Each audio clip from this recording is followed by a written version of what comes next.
चला आता आपण काय करणार आहोत, तर राज्यसेवेच्या नवीन पॅटर्न मध्ये जो सिलेबस ऍड झालेला आहे, या सिलेबस मध्ये एक अत्यंत महत्वाचा नवीन विषय ऍड झालेला आहे, ज्याचं नाव आहे नीतिशास्त्र. नीतिशास्त्र इंग्लिश मध्ये आपण याला म्हणतो इथिक्स. हा विषय वेगळा का आहे, नेमकं काय वाचायला हवं, कसं वाचायला हवं, शिकताना आपला टोन कसा असायला हवा आणि मी तुम्हाला कसं शिकवणार आहे, या सगळ्या बाबतीत एकदम व्यवस्थितपणे विस्तृतपणे डिस्कस करणारा हा पर्टिक्युलर विषय आहे. त्याच्या अगोदर एक छोटासा फरक तुम्हाला सांगायचा आहे. बघा, आपल्या जो सिलेबस आहे, या सिलेबस मध्ये GS 1, 2, 3, 4 असे 4 विषय आहेत. मग GS 1 मध्ये काय आहे, तर इतिहास आहे, भूगोल आहे, सोसायटी आहे, समाज. GS 2 मध्ये काय आहे, पॉलिटी आहे, गव्हर्नन्स आहे, आंतरराष्ट्रीय संबंध आहे. GS 3 मध्ये सायन्स अँड टेक्नॉलॉजी आहे, इकॉनॉमिक्स आहे, ऍग्री इकॉनॉमी आहे, अंतर्गत सुरक्षा आहे, डिझास्टर मॅनेजमेंट आहे. हे 3 विषय आहेत. म्हणजे जर फरक पाहायला गेलं तर पक्क लक्षात घ्या, आपल्याकडं जे GS चे जे GS चे 1 त्यानंतर 2 आणि जे 3 विषय GS 1, 2, 3 बेसिकली लक्षात घ्या, GS 1, 2, 3 हे काय आहेत, हे इन्फॉर्मेटिव्ह विषय आहेत. इन्फॉर्मेटिव्ह म्हणजे हे कशाबद्दल डील करतात, इन्फॉर्मेशन बद्दल डील करतात. एक कन्सेप्ट आहे, त्याबद्दलची इन्फॉर्मेशन आहे, त्याबद्दलचा फॅक्च्युअल डेटा आहे आणि सगळ्यात महत्वाची गोष्ट तो डेटा, त्याचे एक्झाम्पल, त्याच्या केस स्टडीज, या सगळ्यांचं अनालिसिस करून तुम्हाला उत्तर लिहायचं आहे. पण हा जो GS 4 आहे, ज्याचं नाव आहे नीतिशास्त्र, हा विषय इन्फॉर्मेटिव्ह नाहीये. हा विषय कसा आहे, हा विषय फिलॉसॉफिकल आहे. फिलॉसॉफिकल म्हणजे काय, थोडा तत्वज्ञ असणारा किंवा तत्व असणारा विषय आहे फिलॉसॉफिकल. म्हणजे नेमकं काय हो सर, बघा, तुम्ही ज्या वयामध्ये आहात तर तुमचं वय कसं आहे, समजा ग्रॅज्युएशन झालेलं किंवा 25च्या आसपास किंवा 30च्या अगोदरचं तुमचं वय कसं आहे, हसायचं, खेळायचं, बागडायचं, थोडं कोणाला तरी त्रास द्यायचा, कोणाच तरी काहीतरी चोरून खायचं किंवा कुठेतरी म्हणजे काय ना, सगळ्या उचापाती करण्याचं तुमचं वय आहे. करेक्ट आहे. मी तुम्हाला काय शिकवतोय, फिलॉसॉफिकल म्हणजे काय हे आपण समजून घेण्याचा प्रयत्न करतो. म्हणजे आता जे मी वाक्य वापरलं की GS 1, 2, 3 हे इन्फॉर्मेटिव्ह विषय आहेत, पण GS 4 कसा आहे, GS 4 हा फिलॉसॉफिकल आहे. तर आता आपण हे समजून घेतोय की फिलॉसॉफिकल म्हणजे नेमकं सरांना काय म्हणायचंय. तर बघा, फिलॉसॉफिकल म्हणजे नेमकं काय, खूप साधी सोपी गोष्ट आहे. मी मगाशी काय सांगितलं की तुमचं जे वय, खेळण्याचं, बागडण्याचं, थोडं हाणामारी करण्याचं, थोडं खोटं बोलण्याचं, थोडं त्रास देण्याचं, थोडं उनाडक्या करण्याचं, या सगळ्या गोष्टींचं तुमचं हे सध्याचं वय आहे. बरोबर, ही फॅक्ट आहे. आता या ठिकाणी काय होतं माहितीये का, हे सगळं होत असताना आपल्या ग्रुपमध्ये एक विद्यार्थी असतो, गरीब गाय, शांत, समंजस, एकदम चांगला. आपण कुठून काहीतरी फळं तोडायला गेलो, ये नको तोडू रे, शेतकऱ्याचं असेल त्याचं कसं होईल, आपण एखाद्याची काहीतरी वस्तू ये नको रे, आपण एखाद्याला त्रास वगैरे त्याला नको रे, म्हणजे तू असं वागायला हवं, तू तसं वागायला हवं, तू हे करायला हवं, तू ते करायला हवं, हे चांगलं असतं, ते चांगलं असतं, हे वाईट आहे. म्हणजे काय असतं, तो कंटिन्यू भाषण देण्यावरती असतो. कशाचं भाषण, काय चांगलंय, काय वाईट आहे, काय योग्य आहे, काय अयोग्य आहे, तू कसं वागायला हवं, तुझं वागणं कसं असायला हवं, हे कसं असायला हवं. मग सरते शेवटी आपण कंटाळतो आणि आपण काय म्हणतो, बाबा रे, तुझी फिलॉसॉफी तुझ्या जवळ ठेव, फिलॉसॉफी जोडणं बंद कर. मला सांगा, आपण फिलॉसॉफीचा अभ्यास केलेला नाहीये, डिग्री नाहीये, ग्रॅज्युएशन नाहीये, पण तरी सुद्धा आपण बोलत बोलत बोलत असताना आपण सहजपणे काय बोलून गेलो की बाबा रे, तू फिलॉसॉफी जोडणं बंद कर. कुठनं आला शब्द, अभ्यास न करता आपल्या मनातली फिलॉसॉफी काय, फिलॉसॉफी म्हणजे नेमकं काय. तर बघा, सोप्या भाषेत सांगायचं झालं तर काय आहे, मी कसा आहे, हा माईक कसा आहे, हा शर्ट कसा आहे, मी कसं बोलतो, मी कसं सांगतो, यामध्ये फिलॉसॉफी इंटरेस्टेड नाहीये. फिलॉसॉफी कशामध्ये इंटरेस्टेड आहे, तो मुलगा काय सांगतो, गरीब गाय, तू कसं असायला हवं, शर्ट कसा असायला हवा, माईक कसा असायला हवा, तू काय बोलायला हवं, तू काय सांगायला हवं, तू काय ऐकायला हवं. म्हणजे फिलॉसॉफी कशाबद्दल सांगते हे लक्षात घ्या. फिलॉसॉफी काय आहे याबद्दल बिलकुल बोलत नाही. लक्षात घ्या, फिलॉसॉफी काय आहे याबद्दल बिलकुल बोलत नाही. फिलॉसॉफी कशाबद्दल बोलते, फिलॉसॉफी सांगते की काय असायला हवं. सो फिलॉसॉफी कशामध्ये इंटरेस्टेड आहे, फिलॉसॉफी इंटरेस्टेड आहे काय असायला हवं. बरोबर आहे. मग सगळ्यात महत्वाची गोष्ट नीतिशास्त्र सुद्धा काय आहे, नीतिशास्त्र सुद्धा या प्रकारची फिलॉसॉफी आहे. कशाबद्दलची फिलॉसॉफी आहे, योग्य आणि अयोग्य याचा शोध घेणं, यामधील फरक सांगणं आणि तुमचं वागणं योग्य कसं असू शकतं आणि तुमचं वागणं चुकीचं कसं टाळलं जाऊ शकतं हे सांगणारा विषय म्हणजे नीतिशास्त्र. आता आलं लक्षात. म्हणजे जेव्हा मी म्हणतो नीतिशास्त्र फिलॉसॉफिकल आहे, याचा अर्थ मी काय सांगतो की नीतिशास्त्र याबद्दल बिलकुल इच्छुक नाहीये की काय आहे.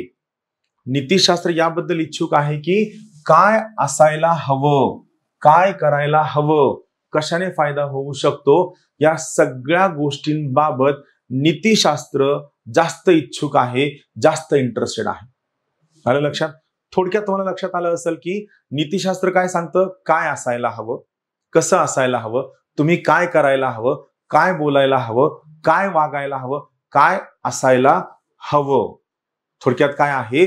मग जर आपण असं पाहायला गेलो तर नीतिशास्त्र कसं आहे, नीतिशास्त्र आदर्शवादी आहे. कसं आहे, आदर्शवादी आहे, आयडियलिस्ट आहे.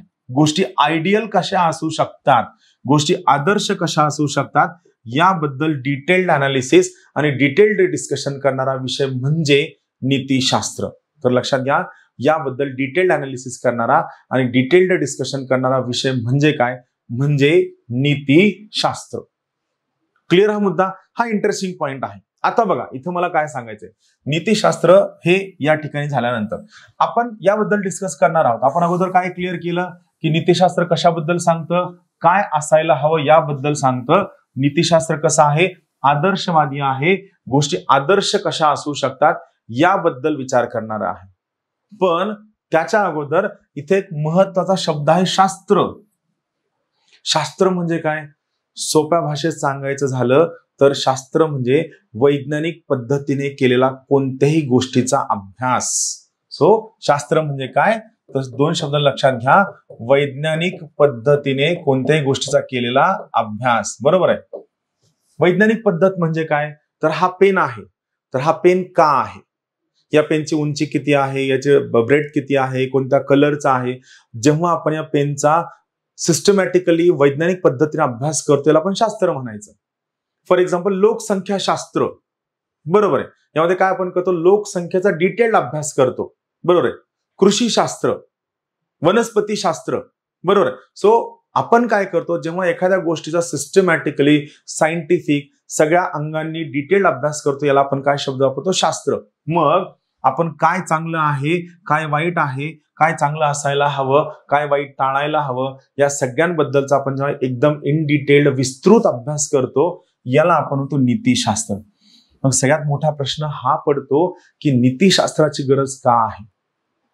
कारण आपण जेव्हा खूपदा घरच्यांना बोलण्यात काय म्हणतो की आजूबाजूला काही अनिष्ट घटना घडली, जसं की हुंडाबळीचं प्रकरण असेल किंवा हिमाचलला गेल्यानंतर त्या नवरदेवाला मारण्याचं प्रकरण, ज्यावेळेस या प्रकारच्या कुरीती किंवा अनिष्ट प्रथा घडतात, या प्रकारच्या चुकीच्या गोष्टी घडतात, त्यावेळेस घरचे बोलता बोलता काय बोलून जातात की अरे कलियुग आलंय, कोणत्याही व्यक्तीचा कोणताही भरोसा नाही, कोण कसा वागल, कोण कोणाला धोका देईल, कोण काय करेल, या सगळ्या गोष्टींबद्दल आपण काहीही करू शकत नाही.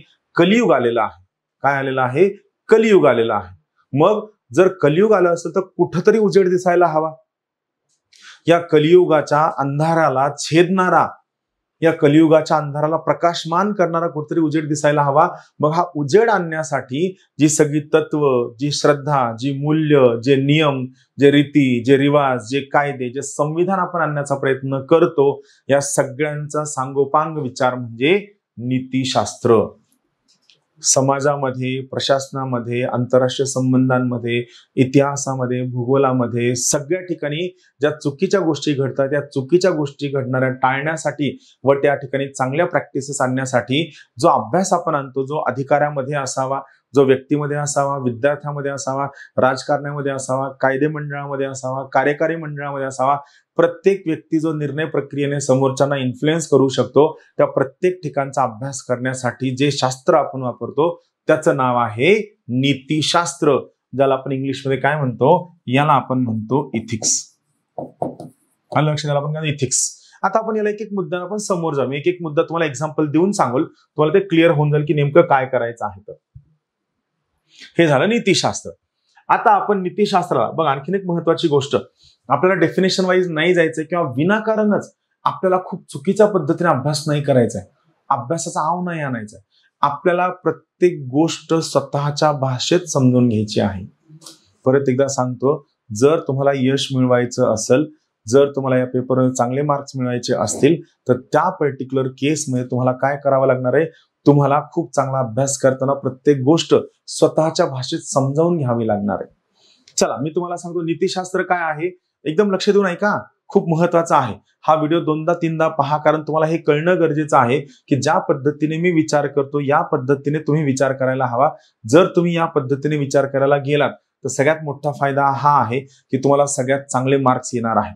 चला सगळ्यात महत्वाची गोष्ट, नीतिशास्त्र काय आहे, तर योग्य आहे, काय अयोग्य आहे यामधील फरक सांगणारं नीतिशास्त्र आहे. योग्य अयोग्य यामधील फरक सांगणारा अभ्यास म्हणजे काय, नीतिशास्त्र. पण मला सांगा, 2 आंबे, 2 चिक्कू, 2 फणस, 2 गाड्या, 2 ट्रक, 2 कार यामधला फरक सांगण्यासाठी तुमच्याकडे नॉलेज असायला हवं की नाही. जर तुमच्याकडे ज्ञान असेल तर तुम्ही त्याचा शोध घेऊ शकता, त्याचा अभ्यास करू शकता आणि मग तुम्ही फरक सांगू शकता. म्हणजे बघा ना, इथं कसं आहे, मी तुम्हाला फ्लो सांगतो. समजा तुमच्याकडे एखाद्या गोष्टीचं ज्ञान आहे, जेव्हा तुमच्याकडे ज्ञान असतं तेव्हा तुम्ही त्या गोष्टींचं काय करू शकता, विश्लेषण करू शकता. म्हणजे सगळ्या बाजूनं त्याच्या सकारात्मक बाजू कोणत्या आहेत, नकारात्मक बाजू कोणत्या आहेत, त्याचा कन्सेप्ट काय आहे, त्याची सध्याची परिस्थिती काय आहे, या सगळ्या गोष्टींचं ज्ञान आलं की तुम्ही विश्लेषण करू शकता. ज्ञानामधनं तुम्ही विश्लेषण केलं की मग तुम्हाला काय होतो, त्याचा शोध लागतो. शोध लागतो म्हणजे काय, तुम्ही त्या निष्कर्षापाशी पोहोचता की याचा निष्कर्ष काय आहे. बरोबर आहे की चांगलं काय आहे, वाईट काय आहे, काय करायला हवं, काय करायला नको, आणि निष्कर्ष जेव्हा तुम्हाला कळतो, हा शोध मग तुम्ही समोरच्यांना फरक सांगता. बरोबर आहे, तुम्ही फरक सांगता, काय चांगलं काय वाईट. म्हणजे आता बघा, मी तर तुम्हाला थोडक्यात सांगतो, तुम्हाला ज्ञान कशाचं असायला हवं, तुम्हाला चांगल्या वाईटाचं ज्ञान असायला हवं. आता मला सांगा, तुम्हाला चांगल्या वाईटाचं ज्ञान कुठून मिळणार आहे, तुम्ही वाचलेली भगवद्गीता, तुम्ही वाचलेलं कुराण, तुम्ही वाचलेलं बायबल, तुमच्या आई वडिलांनी दिलेली शिकवण, शिक्षकांनी दिलेली शिकवण, तुमच्या समाजाने दिलेली शिकवण, यासोबतच आपल्या आजूबाजूला असणारे सगळे महान विचारवंत, यात महात्मा ज्योतिबा फुले, क्रांतीज्योती सावित्रीबाई फुले, डॉक्टर बाबासाहेब आंबेडकर, आई जिजाऊ, या सगळ्यांनी दिलेली असे सगळे विचारवंत, हे फक्त भारतीय विचारवंतच नव्हे, तर यासोबतच तुम्हाला जे परदेशी, जे पाश्चिमात्य जगातील विचारवंत, सॉक्रेटिस असतील, प्लेटो असतील, अरिस्टॉटल असतील, मॅकिवेली असतील, जॉन स्टुअर्ट मिल असतील, या सगळ्या विचारवंतांनी जे सगळं तुम्हाला शिकवलेलं आहे, यामधनं तुम्हाला ज्ञान मिळतं. आणि मग हे ज्ञान तुम्ही काय करता, हे ज्ञान तुम्ही डे टू डे लाईफ मध्ये अप्लाय करण्याचा प्रयत्न करता की त्यांनी काय सांगितलंय, इथं काय घडतंय, हा असं चांगलं घडत नाहीये, असं वाईट घडत नाहीये. आणि जेव्हा तुम्ही ऍप्लिकेशन करता, मग तुम्ही विश्लेषण करता, मग तुम्हाला कळतं की चांगल्या गोष्टी कोणत्या आहेत, वाईट गोष्टी कोणत्या आहेत, काय करायला हवं, काय टाळायला हवं, आणि यामधनं तुम्ही एका निष्कर्षापर्यंत पोहोचता. थोडक्यात तुम्हाला शोध लागतो.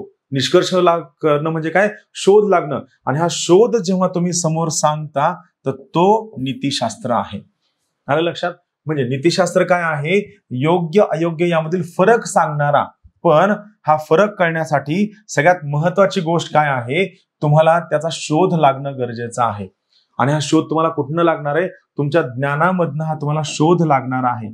तुमच्याकडे असणारी इन्फॉर्मेशनचं ज्यावेळेस तुम्ही अनालिसिस करता, त्यातनं तुम्हाला शोध लागणार आहे. म्हणजे तुमचं नॉलेज वापरायचं, विश्लेषण करायचा, चांगल्या वाईटाचा शोध लावायचा. हा जो शोध तुम्ही लावलाय, हा शोध तुम्ही अभ्यासामार्फत समोरच्यांना सांगायचा की चांगलं काय आहे, वाईट काय आहे, आणि फक्त इथं थांबून भागणार नाहीये.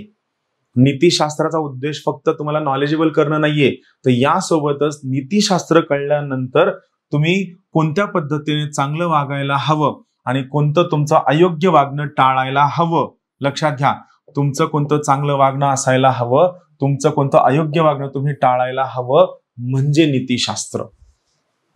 आलं लक्षात.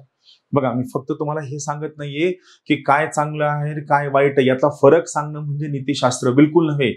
तुम्ही शोध घेणं, त्याचा फरक सांगणं आणि मग त्याच्या आधारावरती लोकांना चांगलं वागायला लावणं आणि लोकांचं अयोग्य वागणं टाळायला लावणं म्हणजे नीतिशास्त्र. मग सगळ्यात मोठा प्रश्न हा पडतो, सर अभ्यास कुठनं करायचं? तर लक्षात घ्या, मी तुम्हाला नीतिशास्त्र शिकवणार आहे. मी स्वतः यामध्ये फिलॉसॉफिकल पार्ट मी तुम्हाला सगळ्याच्या सगळा शिकवणार आहे.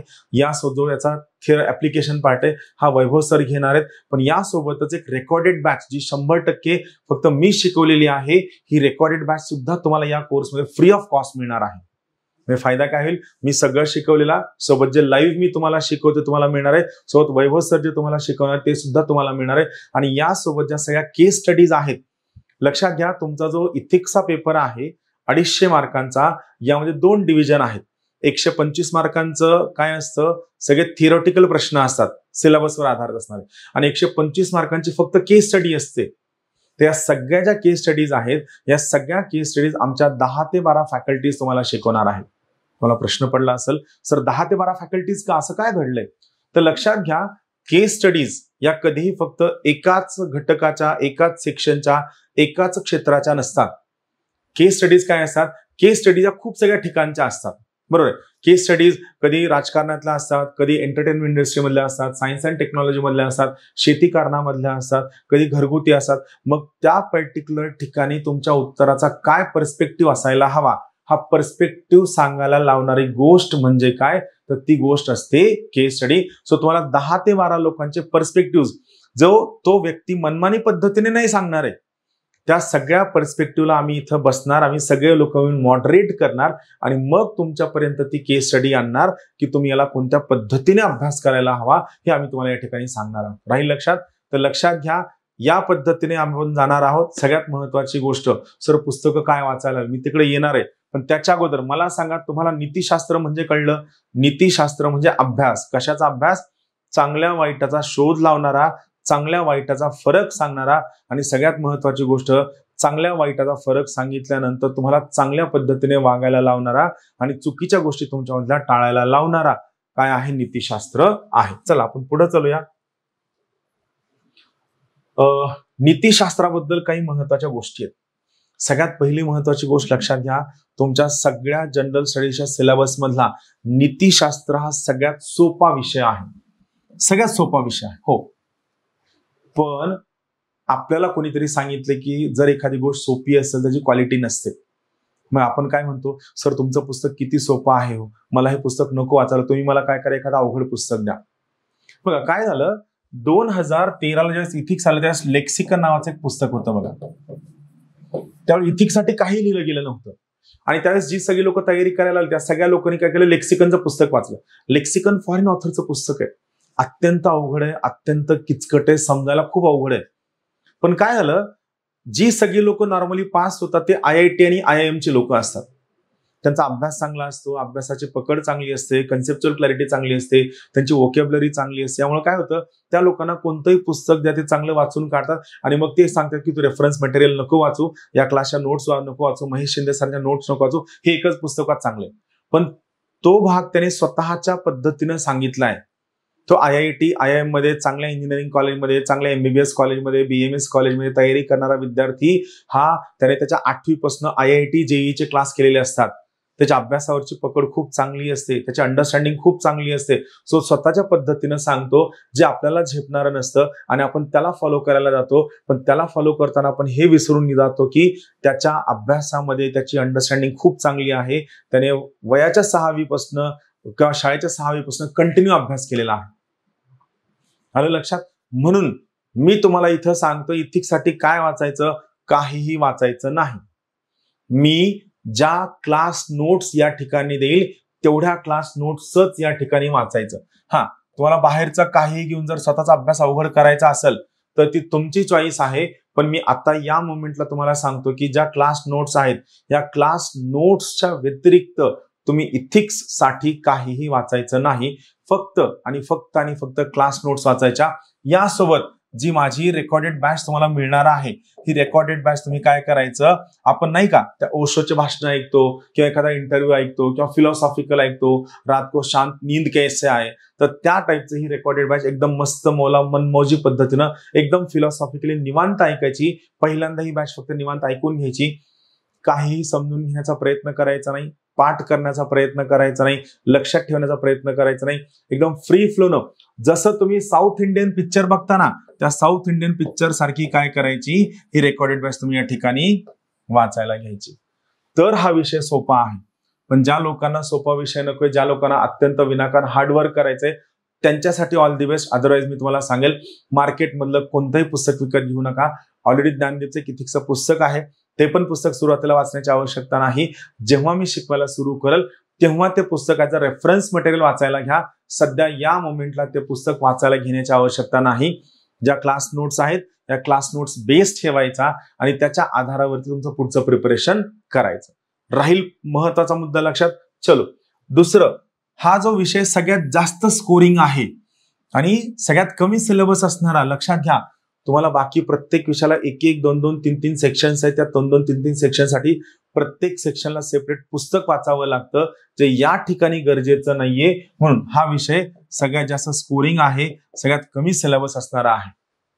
सगळ्यात जास्त स्कोरिंग, सगळ्यात कमी सिलेबस असणारा हा पर्टिक्युलर विषय आहे. बरं, सगळ्यात जास्त स्कोरिंग का, तर तुम्ही युपीएससी जर मार्किंग पॅटर्न पाहितलं, नॉर्मली तेच या ठिकाणी लागू होईल. तर युपीएससी मध्ये काय आहे, GS1 मध्ये अराउंड 90 मार्क येतात, GS2 मध्ये 100च्या आसपास येतात, GS3 मध्ये 90 ते 105च्या दरम्यान येतात. पण इथिक्स मध्ये लोकांच्या मार्कांची रेंज काय आहे, 125च्या आसपास आहे. हा सगळ्यात मेन ऍडव्हान्टेज आहे. सगळ्यात छोटा सिलेबस, सगळ्यात स्कोरिंग विषय, कमीत कमी अभ्यास आणि याच्या आधारावर तुम्ही सगळ्यात जास्त स्कोर काढू शकता. त्यामुळे हा विषय सगळ्यात चांगला आहे. म्हणून सगळ्यात सोपा, सगळ्यात जास्त स्कोरिंग, सगळ्यात कमी सिलेबस, पण सगळ्यात जास्त बाऊ केला गेलेला विषय. सगळ्यात जास्त बाऊ केला गेलेला विषय. बाऊ का केला जातो, कारण मला सांगा, साधी गोष्ट आहे, जर समजा मी बाऊ नाही केलं तर माझा कोचिंग क्लास का चालेल. तुम्हाला जर गोष्टी अवघड नाही वाटल्या तर तुम्ही माझ्याकडे ऍडमिशन का घ्याल. सो माझ्यासारखे कोचिंग क्लासवाले सांगतात की इथिक्स एवढा अवघड विषय कोणताच नाहीये, असं बिलकुल नाहीये. तुम्ही इथिक्सला एखादी नोट्स, त्याच्या केस स्टडीज, अंडरस्टँडिंग जर चांगली अनसायटिंग केली तर सगळ्यात चांगले मार्क्स मिळतात. पण यासाठी लक्षात घ्या, तुम्ही या विषयाचा बाऊ करता कामा नये. राहील लक्षात. सगळ्यात जास्त बाऊ केला गेलेला हा विषय, बिलकुल बाऊ करायचा नाही, साध्या सिंपल पद्धतीने विषयाला वाचून काढायचं. एकच पुस्तक वाचायचं आहे, जास्त डोकं लावायचं नाही. जे मी तुम्हाला सांगितलं, मी तुम्हाला नोट्स देईल, सोबत आपल्या क्लासचं दिलेलं रेफरन्स मटेरियल, तेवढंच वाचायचं, बाकी काहीही वाचायचं नाही. स्वतःला शोधायला मदत करणारा विषय आहे, लक्षात घ्या. स्वतःला शोधायला मदत. मी तुम्हाला सांगू ना, फिलॉसॉफिकल म्हणजे काय, मी तुम्हाला हा एक मुद्दा थोडं सोप्या पद्धतीने समजावून सांगतो. पहा, तुम्ही नॉर्मली 2 कन्सेप्ट ऐकले असतील. एका कन्सेप्टचं नाव आहे समानता. बरोबर आहे. समानता हा विषय आहे. तुम्ही पॉलिटिकल सायन्स जर तुमचा ऑप्शन असेल, तुमच्या लक्षात येईल की जेव्हा आपला ऑप्शन पॉलिटिकल सायन्स असतो त्यावेळेस ऑटोमॅटिकली आपल्याला इथिक्सला ऍडव्हान्टेज मिळतो, कारण पॉलिटिकल सायन्स त्या पद्धतीची थिंकिंग आपल्याला इथिक्सला खूप कामी येते. बरोबर आहे. समानता एक विषय आहे आणि दुसरा कन्सेप्ट आहे समता नावाचा. तुम्ही दोन्ही शब्द ऐकले असतील, समानता आणि समता. Yes, I know. पण तुम्हाला हे क्रिस्टल क्लिअर कुणीही सांगितलं नसेल की समानता म्हणजे काय आणि समता म्हणजे काय. आता काय आहे की आपण डेफिनेशन वाचतो, शब्द वाचतो आणि मग आपल्याला कळतं की हे खूपच अवघड आहे, हे काहीतरी किचकट आहे, कारण पुस्तकात त्या पद्धतीने दिलेलं असतं की जे आपल्याला कॉम्प्रिहेंड करणं डिफिकल्ट जातं. मी तुम्हाला साध्या सोप्या भाषेत सांगणार आहे, समानता आणि समता यामधला डिफरन्स काय आहे. आणि बाबासाहेबांनी ज्या दिवशी संविधान लिहिलं त्या दिवसापासून भारतातील प्रत्येक व्यक्तीला समानता मिळाली. पण फक्त समानता देणं सफिशियंट नव्हतं, तर बाबासाहेबांचं म्हणणं होतं की भारतातील प्रत्येक व्यक्तीने समतेसाठी संघर्ष करणं गरजेचं आहे. मग मोठा प्रश्न हा पडतो की समतेसाठी संघर्ष करणं म्हणजे नेमकं काय. चला, मी अगोदर तुम्हाला समानता म्हणजे काय सांगतो. समानतेला इंग्लिशमध्ये आपण काय म्हणतो, इक्वॅलिटी हा शब्द वापरतो. बरोबर आहे. तर समतेसाठी आपण काय, इक्विटी हा शब्द वापरतो. हा डिफरन्स आहे. काय फरक आहे. समजा माझ्याकडं 100 रुपये आहेत. बरोबर आहे. किती रुपये आहेत, 100 रुपये आहेत. आणि माझ्याकडं व्यक्ती किती आहेत, 10 लोक आहेत. आता मला 100 रुपयांचं वाटप करायचं. मग 100 रुपयांचं वाटप मी कसं करणार, तर मला कोणीतरी सांगितलं की समानतेने वाटप करायचं. मग मी समानतेने वाटप करताना काय करणार, 10 व्यक्ती आहेत ना, तर मी काय करणार, प्रत्येक व्यक्तीला 10 रुपये देणार. 10 व्यक्ती 100 रुपये, प्रत्येकाला मी 10 रुपये दिले. मला सांगा समानता झाली का नाही. येस, बरोबर आहे, समानता आहे. बरं मला सांगा, ही समानता मी आणल्यानंतर हे चांगलं आहे का वाईट आहे? 100% चांगलं आहे.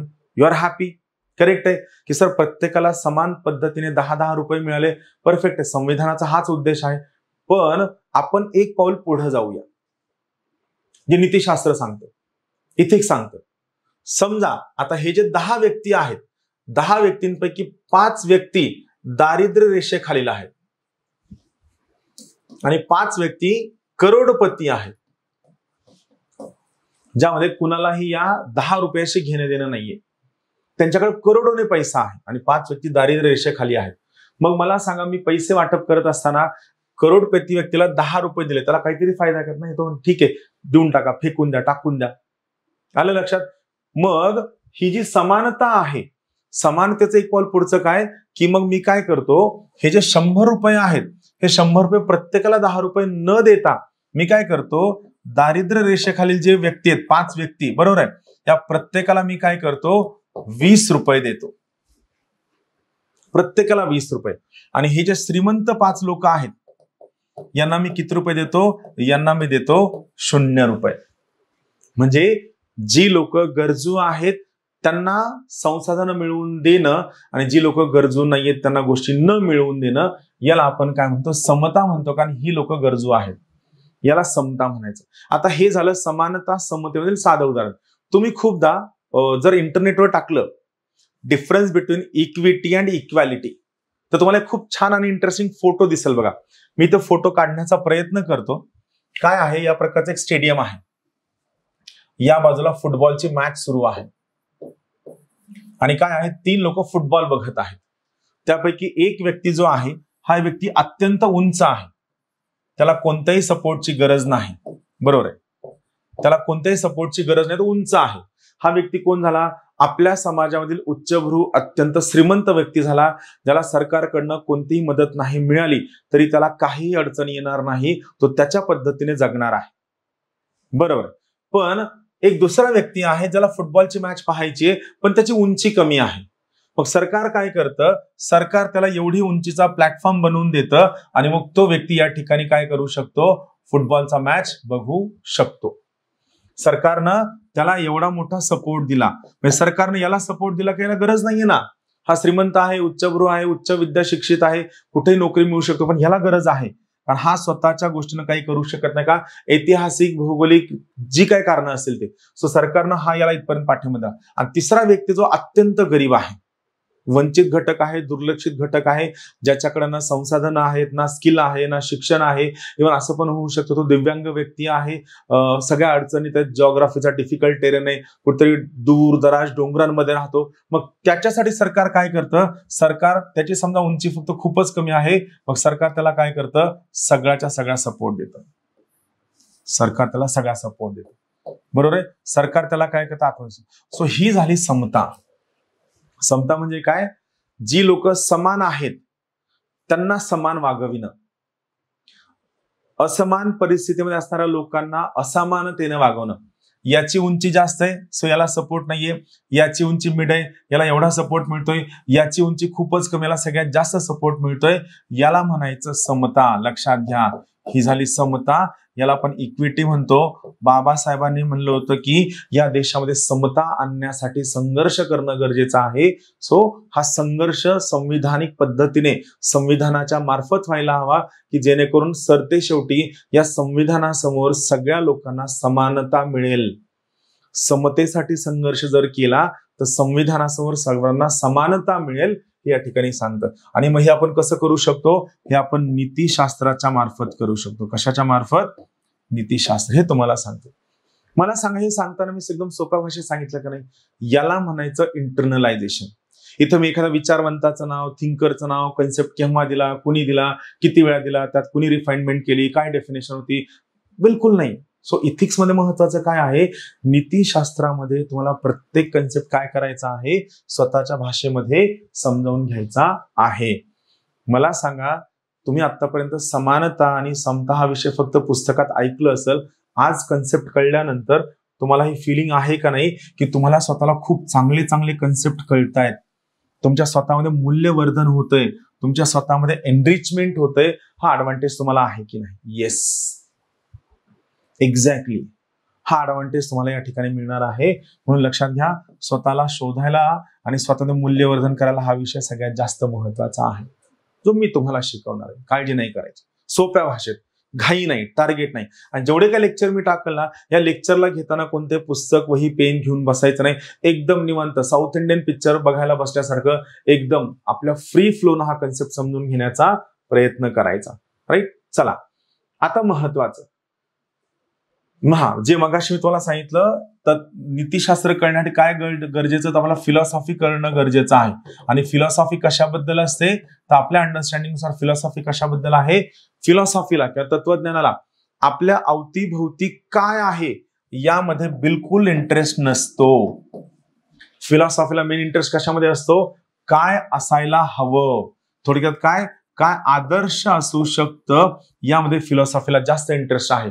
काय असायला हवं, कसं असायला हवं, केव्हा असायला हवं, कोण कसं करायला हवं, या सगळ्या गोष्टी डिस्कस करणं म्हणजे फिलॉसॉफी. सो सेम, काय चांगलं असायला हवं, काय न्यायी असायला हवं, काय योग्य असायला हवं, काय वाईट असायला नको, काय अयोग्य टाळायला हवं, काय चुकीच्या गोष्टी संपवायला हव्या, म्हणजे फिलॉसॉफी. सो नीतिशास्त्र काय आहे, नीतिशास्त्र एक प्रकारचं तत्वज्ञान आहे जे तुम्हाला योग्य अयोग्य मधला शोध करायला मदत करतं, फरक सांगतं आणि तुमचं वागणं योग्य करतं, तुमच्यातलं अयोग्य वागणं टाळतं, जे मी तुम्हाला शिकवणार आहे या आपल्या इथिक्सच्या बॅच मध्ये. राईट, तत्वज्ञान. बरं, काही महत्वाच्या गोष्टी जर इथिक्स कळून घ्यायचं असेल तर सगळ्यात पहिली महत्वाची गोष्ट काय की सर मला इथिक्स एका दिवशी कळायला हवं, हे टार्गेट बिलकुल ठेवायचं नाही. इथिक्स मध्ये मोठे मोठे ढिगानं मोठे असणारे विचारवंत, हा कोण विचारवंत आहे, तो विचारवंत काय म्हणला, त्याचं काय म्हणणं होतं, त्याचं कोणतं स्टेटमेंट आहे, असं कोणतंही स्टेटमेंट पाठ करण्याचा प्रयत्न करायचा नाही. का नाही करायचा, साधी गोष्ट आहे. एका वेळेस युपीएससी मध्ये एक प्रश्न विचारला होता, आनंद म्हणजे काय तुमच्या शब्दात सांगा. प्रश्न काय आहे, आनंद म्हणजे काय तुमच्या शब्दात सांगा. What is happiness, explain your own words. ही साधी डेफिनेशन होती. बघा इथं गोष्ट काय आहे, त्यांनी काय विचारलंय, तुमच्या शब्दात सांगा. तुम्ही काय केलं, महात्मा ज्योतिबा फुले यांनी सांगितलेली आनंदाची व्याख्या, लिओ टॉल्स्टॉय यांनी सांगितलेली आनंदाची व्याख्या, लॉर्ड ॲक्टन यांनी सांगितलेली आनंदाची व्याख्या, महात्मा गांधी यांनी सांगितलेली आनंद चालणार आहे का? आयोगाने काय विचारलंय, आनंद म्हणजे काय हे तुमच्या भाषेत सांगा. आयोग त्या मोमेंटला तुम्हाला 0 मार्क देईल. लक्षात घ्या, जर तुम्हाला ही परीक्षा पास व्हायचं असेल तर तुम्हाला परीक्षेला न्याय देता यायला हवा. आणि परीक्षेला न्याय देणं म्हणजे एकदम साध्या सोप्या सरळ भाषेमध्ये काय प्रश्न विचारलाय या प्रश्नाच्या पद्धतीनं आपली उत्तरं ठेवणं. मग यासाठी महत्वाचं काय, एवढं वाचायचंय, एवढी पुस्तकं वाचायची आहेत, एवढं मला नॉलेज मिळवायचंय आणि एका गावावर नॉलेज देत फिरायचंय, असला कोणताही प्रकार तुम्हाला करायचा नाहीये. इंटरनलायझेशन, प्रत्येक कन्सेप्ट तुम्हाला स्वतःच्या भाषेत समजून घ्यायचा आहे. दुसरी गोष्ट सिंपल ठेवा. इथिक्स म्हणजे मी काहीतरी खूप मोठं वाचतोय, मग ते भले मोठे कन्सेप्ट असतात बघा, पृथक्करणाचा सिद्धांत, उपयोजनावाद किंवा आणखीन कर्तव्य तत्ववाद, असले मोठे मोठे शब्द आहेत. लक्षात घ्या, अर्थ खूप सोपा आहे, अर्थ खूप सोपा आहे, पण तुम्हाला काय, तुम्हाला हाऊस आहे की सर एवढं सोपं कसं काय असू शकते, थोडं तर अवघड पाहिजे, थोडं तर अवघड करा, थोडं तर किचकट करा. आलं लक्षात? आणि मग तुम्ही अवघड किचकट करण्याच्या मागे लागून स्वतःच्या सगळ्या गोष्टी कॉम्प्रोमाइज करता. लक्षात घ्या, कीप इट सिंपल. विनाकारांची फिलॉसॉफी नको, त्याचा काही फायदा होत नाही. अवास्तव आवाजवी ढिगाणं वाचन नको. म्हणजे तुम्ही इथिक्सचं उत्तर लिहिण्यासाठी महात्मा गांधीचा माझे सत्याचे प्रयोग नावाचं पुस्तक जर वाचत बसलात तर मी तुम्हाला सांगतो तुम्ही अत्यंत चुकीच्या मार्गाला आहात. परत एकदा सांगतो, लक्षात घ्या, आपल्याला उत्तरं लिहायची आहेत. आपल्याला नीतिशास्त्र अधिकारी झाल्यानंतर जगायचं आहे, आपल्याला आत्ता नीतिशास्त्र जगायचं नाहीये.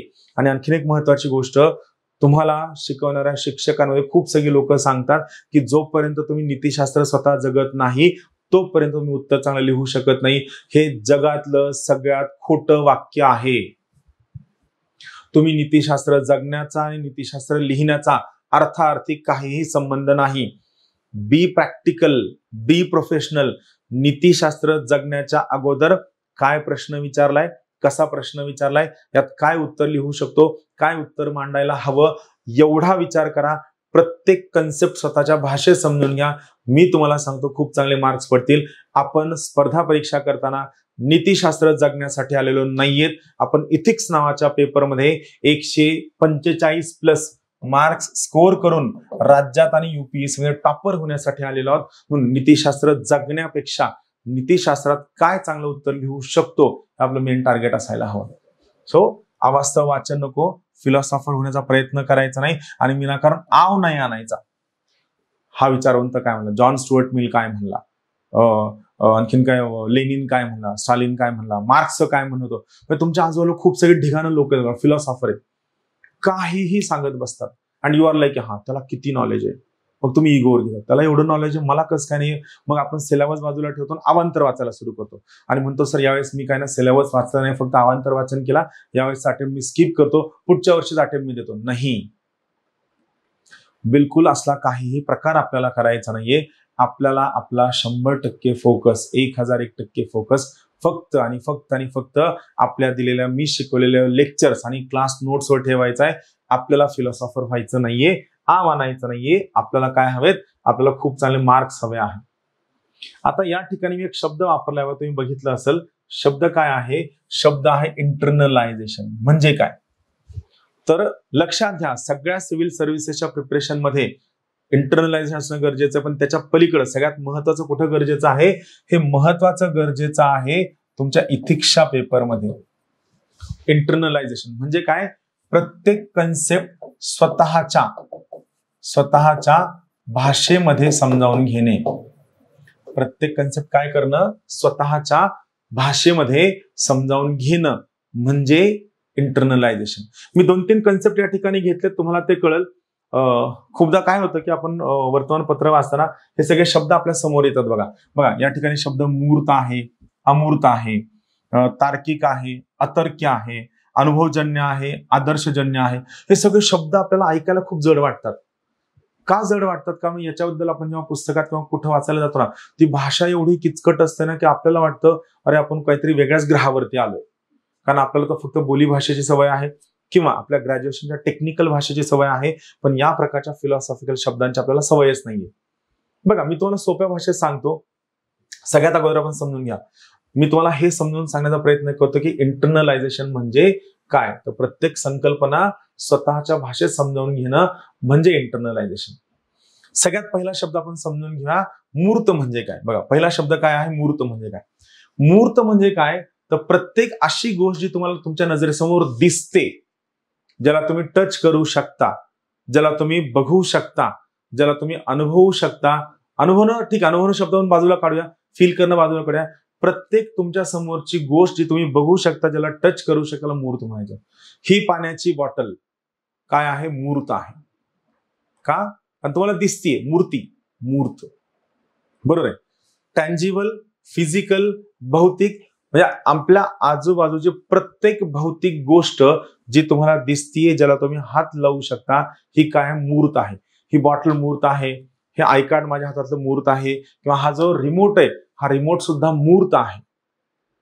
याला म्हणायचं मूर्त. बघा आपण खूपदा काय म्हणतो की त्या पुरवण्या शनिवार रविवारच्या लोकसत्ता किंवा सकाळ मधल्या पुरवण्या वाचत असताना ते काहीतरी लेखक मूर्त अमूर्त पलीकडे लिहितात आणि आपल्याला प्रश्न पडतो की हे काय चाललंय, हे आपण या जगातले नाहीच आहेत काय, की आपल्याकडे असं नॉलेज नाहीच आहे काय. असं नाहीये, आपल्याकडे नॉलेज आहे.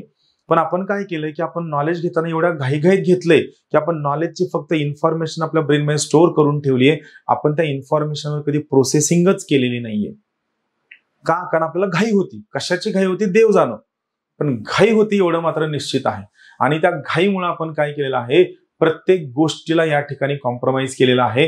प्रत्येक गोष्ट या ठिकाणी आपण निगेटिव्हली घेतली आहे. सो इथं महत्वाचं काय, मूर्त म्हणजे काय, जी गोष्ट तुम्हाला दिसते. पण अमूर्त म्हणजे काय, जे आपल्या नजरेसमोर दिसत नाही पण आहे. फॉर एक्झाम्पल प्रेम. एक खूप साधं सिंपल एक्झाम्पल सांगतो. तुमच्यापैकी खूप सगळी लोक हॉस्टेलला जात असताना आपली आई खूप रडते. लोक म्हणतात किती प्रेम दिसते, बरोबर. पण त्यावेळी आपले फादर जे लोकांसमोर पब्लिकली रडू शकत नाहीत, ते कुठंतरी बेडमध्ये जाऊन बसलेले असतात, त्यांच्या डोळ्यातून अश्रू गळत असतात, बरोबर आहे. हे आपल्याला दिसलं नाही, पण मला सांगा दिसलं नाही यामुळे ते अस्तित्वात नाहीये का, आहे ना. सो याला म्हणायचं प्रेम. आलं लक्षात? सो याला शब्द काय आहे, याला आपण म्हणतो अमूर्त. अमूर्त, अबस्ट्रॅक्ट ऑर इंटेंजिबल. म्हणजे अशी गोष्ट जी अस्तित्वामध्ये आहे पण त्या गोष्टीला आपण फिजिकली बघू शकत नाहीत पण तिचं अस्तित्व आहे, याला म्हणायचं अमूर्त. प्राचीन काळात बघा सुंदरता, सुंदर असणं. सुंदरता म्हणजे काय? वर्णद्वेषी होता. जी लोक गोरी ती सुंदर, जी लोक काळी ती लोक सुंदर नाही. पण तुम्ही आता रिसेंटली ऑब्झर्व करा, आता जर तुम्ही पाहिलं तर मिस वर्ल्ड किंवा मिस युनिव्हर्स हे जे पिजंट्स आहेत, हे सगळ्या स्पर्धा हे कोण जिंकतंय? भारत, बांगलादेश, व्हेनेझुएला, तर कोलंबिया, या सगळ्या अशा देशाचे लोक जिंकतात ज्यांचा रंग गोरा नाहीच आहे. म्हणजे सुंदरतेला आपण एका पर्टिक्युलर विशिष्ट रंगामध्ये, कलरमध्ये, साईजमध्ये डिफाईन नाही करू शकत, पण आपण त्याला सुंदर म्हणतो. म्हणजे काय? तर एखादी अशी गोष्ट ज्याला आपण डिफाईन नाही करू शकत, ज्याला आपण टच नाही करू शकत, भौतिक पद्धतीने आपल्याला दिसत नाही पण तिचं अस्तित्व आहे, याला म्हणायचं अमूर्त. मूर्त, अमूर्त साधा कन्सेप्ट आहे. म्हणजे अशी प्रत्येक भौतिक गोष्ट जी तुमच्या नजरेसमोर आहे, वही, पेन, कॅमेरा, डिजिटल बोर्ड, हे सगळं काय मूर्त आहे. शिक्षण दाखवा मला, 1 किलोभर शिक्षण देऊन दाखवा बरं, नाही दिसत. ज्ञान दाखवा मला, पुस्तक आहे ते, तुम्ही जे वाचता ते पुस्तक आहे, ते ज्ञान नाहीये. सो ज्ञान काय आहे? अमूर्त आहे. पुस्तक मूर्त आहे, बरोबर आहे. शाळा, शाळा मूर्त आहे, पण शाळेमध्ये तुम्हाला जे इन्स्ट्रक्शन्स दिले जातात ते अमूर्त आहे, बरोबर. संत तुकाराम मूर्त आहे. तुकारामांची गाथा ते पुस्तक आहे, गाथा, पण त्यातले अभंग वचन हे अमूर्त आहे, कारण तुम्ही त्या अभंग वचन हातात नाही पकडू शकत. आलं लक्षात? सो याला काय म्हणायचं? याला म्हणायचं अमूर्त. आलं लक्षात? सो हा कन्सेप्ट आहे इंटरनलायझेशनचा. किंवा आणखीन एक शब्द आहे, मी खूपदा तार्किकला इंग्लिश शब्द वापरतो, रॅशनल. आपलं बघा ना, आपल्या मैत्रिणीसोबत किंवा मित्रासोबत किंवा कोणासोबत, चांगल्या व्यक्तीसोबत भांडण झालं की आपण शेवटी थकतो. आपण म्हणतो बाबा बास कर. पण बास कर म्हणताना काय म्हणतो? काहीतरी तुला पटल असं बोल. तू काही बडबड करत चाललाय, ज्याला काय बुडना शेंडा. घरच्यांचं बोलणं काय असतं की काही बडबड करतो ज्याला ना बुडना शेंडा. आलं लक्षात? म्हणजे इथं गोष्ट काय आहे, आपण एखादी गोष्ट करताना त्याला काहीतरी कारण जर असेल तर त्याला म्हणायचं तार्किक. मी हा शब्द तुम्हाला समजून सांगतो, या शब्दाचा अर्थ काय. बघा, तार्किक याला शब्द अर्थ काय आहे? रॅशनल. रॅशनल म्हणजे काय? समजा तुम्हाला एखादा परिणाम दिसतोय, परिणाम काय परिणाम आहे? समजा एखादा खिडकीचा काच आहे, तो काच फुटला, बरोबर, खिडकीचा काच फुटला, हा परिणाम आहे. का फुटला? तर मी इथं बघून हातात एक दगड घेतला, हा दगड मी या खिडकीच्या काचाला मारला. हे आपल्या बुद्धीला पटणारं आहे. खिडकीचा काच का फुटला? तर त्यामागचं कारण काय आहे? कारण हे आहे की मी याला दगड मारला म्हणून खिडकीचा काच फुटला. याला म्हणायचं तार्किक. म्हणजे जी गोष्ट आपण काहीतरी कारण देऊन समजावून सांगू शकतो त्याला म्हणायचं तार्किक. बघा, फॅन फिरतोय, फॅन फिरणं हा काय आहे? फॅन फिरणं हा परिणाम आहे. पण कशामुळं? आपण बटन दाबल्यामुळे त्या फॅनला इलेक्ट्रिसिटी मिळाली. सो बटन दाबून इलेक्ट्रिसिटी मिळणं हे कारण आहे, फॅन फिरणं त्याचा परिणाम आहे. हे झालं तार्किक, हे झालं रॅशनल, बरोबर. चला मी तुम्हाला दुसरा आणखी एक सोपं एक्झाम्पल सांगतो, तुम्हाला पटल. हा ए नावाचा मी आहे आणि हा बी नावाचा एखादा व्यक्ती आहे, थर्ड व्यक्ती आहे, बरोबर. ह्या बी नावाच्या व्यक्तीनं काय केलं? हा बी नावाचा व्यक्ती माझ्या दुकानात गेला. माझं समजा एक दुकान आहे, काचाचं दुकान आहे. ह्या बी नावाच्या व्यक्तीनं काय केलं? माझ्या काचाचं दुकान फोडलं. मला प्रचंड राग आला, मी गेलो, मी त्याचं घर फोडलं, बरोबर आहे. आता बघा, मी त्याचं घर फोडतोय, का फोडतोय? कारण त्या मागचं कारण आहे की त्यानं माझं दुकान फोडलं. जे इफेक्ट या ठिकाणी त्याला काहीतरी कारण आहे. सो माझं वागणं काय रॅशनल आहे, कारण बाबा तू मला नुकसान पोहोचवलं ना. हे झालं तार्किक. आता इथे एक शब्द आहे अतर्क्य. अतर्क्य म्हणजे काय? इरॅशनल. आपण खूपदा बोलताना काय म्हणतो, एखादा विक्षिप्त आणि वेडा माणूस असतो, आपण म्हणतो की त्याचं वागणं एवढं अतर्क्य, एवढं विक्षिप्त आहे की तो कोणत्या वेळेला काय वागेल याची काही गॅरंटीज देता येत नाही. फॉर एक्झाम्पल, मी असं नॉर्मली रस्त्यानं चाललोय, माझ्या काय मनात आलं की मी एक दगड घेतला, दगड येऊन भाडकून फिरकावून मारला आणि समोरच्या व्यक्तीच्या घराची काच फुटली. मला त्यांना येऊन विचारलं, बाबा तू दगड का मारला? मला नाही माहित. काच का फोडला? मला नाही माहित. काहीच कारण नाहीये. म्हणजे एखाद्या परिणामाला आपण कोणत्याही कारणासोबत जोडू शकत नसल तर त्याला आपण काय म्हणतो, अतर्क्य म्हणतो, इरॅशनल म्हणतो. मग तुमचं प्रत्येकाचं वागणं कसं असायला हवं, रॅशनल असायला हवं. आपण एखाद्या व्यक्तीसोबत भांडताना काहीतरी कारणास्तव भांडतो की नाही, विनाकारण भांडतो का नाही. जेव्हा एखाद्याचं वागणं, बोलणं, भांडणं विनाकारण नसेल त्याला आपण काय म्हणतो, अतर्क्य असा शब्द वापरतो. काय शब्द वापरतो, अतर्क्य, की ज्याला आपण कोणत्याही तर्काने, कोणत्याही कारणाने प्रूव्ह करू शकत नाही, त्याला म्हणायचं अतर्क्य. लक्षात. हे दोन सेम. मला इथं हे तिसरं आपण सोडून द्या.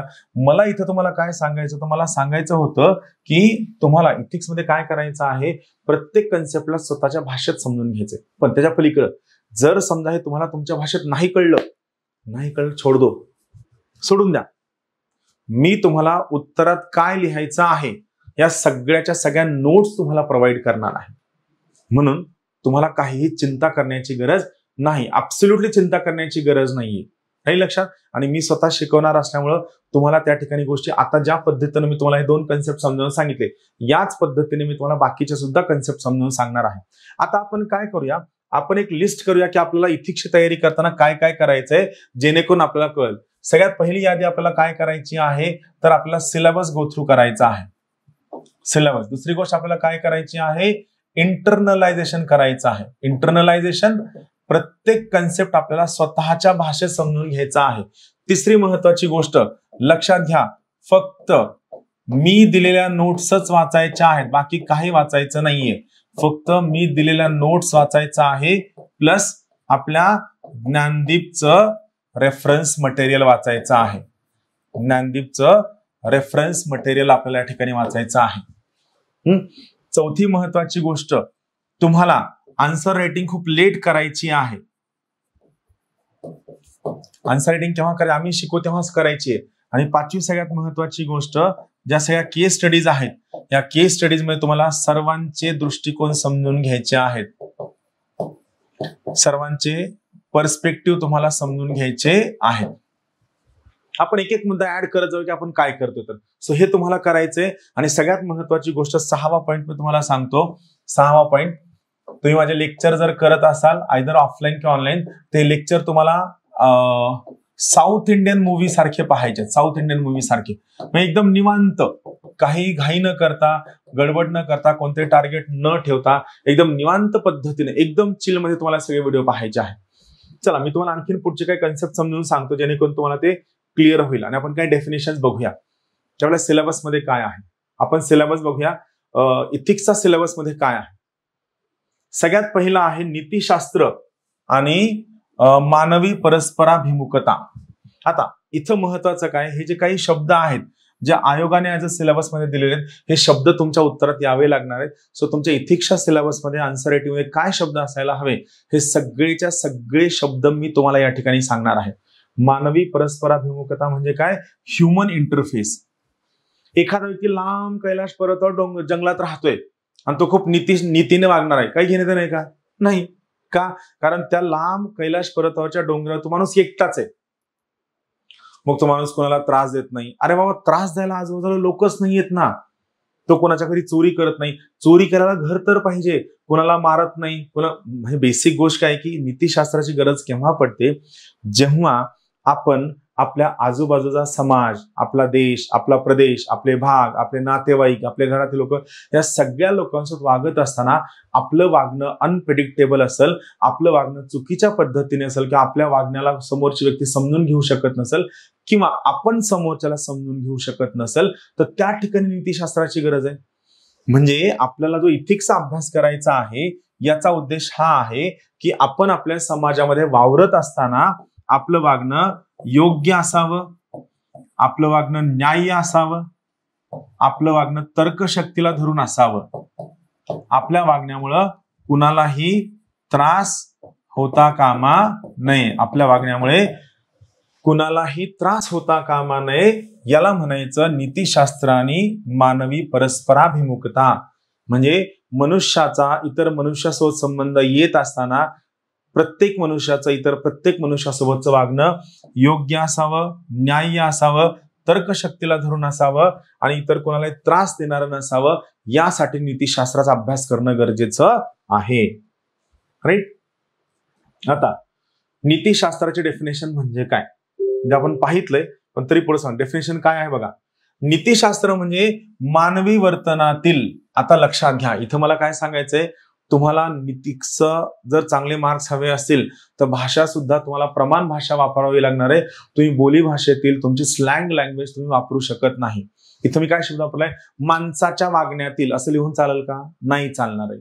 काय लिहावं लागणार आहे, मानवी वर्तनातील. नीतिशास्त्र म्हणजे काय, मानवी वर्तनातील योग्य आणि अयोग्य गोष्टी सुसंगतपणे विचार करणारे शास्त्र. सुसंगतपणे याला आपण शब्द वापरूया सिस्टमॅटिकली विचार करणारे शास्त्र. सिस्टमॅटिकली लक्षात घ्या, मी तुम्हाला हे सगळं माझ्या अनुभवावरून सांगतोय, कारण माझे सुरुवातीचे 4 अटेम्प्ट संपल्यानंतर परत ज्यावेळेस मी एकदा इथिक्सचा पेपर दिला त्यावेळेस मला इथिक्स मध्ये जवळपास 135 मार्क्स होते. किती होते, 135 मार्क्स होते. हा one of the highest score होता. आणि त्यावेळेस तर मी इथिक्स खूप जास्त वाचलं नव्हतं, कारण नवीन सिलेबस ऍड झाला होता.